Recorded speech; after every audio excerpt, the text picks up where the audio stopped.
काही दिवसांच्या विश्रांतीनंतर पावसाने पुन्हा एकदा जोरदार हजेरी लावली असल्याचं पाहायला मिळतंय। कोल्हापूर शहरात जरी पावसाची रिपरिप जरी असली तरी घाट माथ्यावर आणि धरण क्षेत्रात मुसळधार पाऊस पडत आहे। आपण पाहू शकता पंचगंगा नदीचे पाणी या पावसाळ्यामध्ये 5व्यांदा पात्राबाहेर पडलेलं आहे।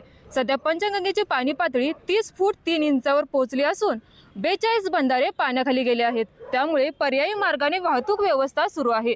राधानगरी धरण, दूधगंगा, कुंभी, वारणा या धरणांमधून मोठ्या प्रमाणात विसर्ग सध्या सुरू असल्यामुळे नद्यांच्या पाणी पातळीत झपाट्याने वाढ होत आहे।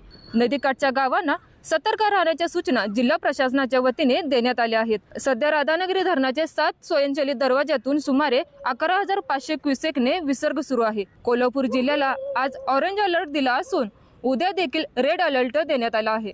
त्यामुळे घाट माथ्यावर प्रवास करताना सावधानता बाळगण्याचं आवाहन देखील प्रशासनाने दिलं आहे। दुसरीकडे संभाव्य परिस्थिती लक्षात घेता जिल्हा आपत्ती व्यवस्थापनाची यंत्रणा देखील सज्ज झालेली आपल्याला पाहायला मिळते। कॅमेरामन नाज अत्तारसह मी अमृता भोगले, माझा महाराष्ट्र न्यूज, कोल्हापूर। नोकरी असो वा लग्न, चष्म्याची अडचण आता होऊ देऊ नका। नंदादीप नेत्रालयात या आणि तुमच्या चष्म्यापासून मिळवा कायमची मुक्ती। कारण आता चष्मा घालवण्याची लासिक शस्त्रक्रिया फक्त 32,999 रुपयात। शिवाय 5,000 रुपयांपर्यंतचे लासिक स्क्रीनिंग अगदी मोफत। ऑफर मर्यादित कालावधीसाठी। तर वाट कसली बघताय, आजच कॉल करा 92 2000 1000। नंदादीप नेत्रालय, न्यू शाहूपुरी, कोल्हापूर। दृष्टी म्हणजे नंदादीप।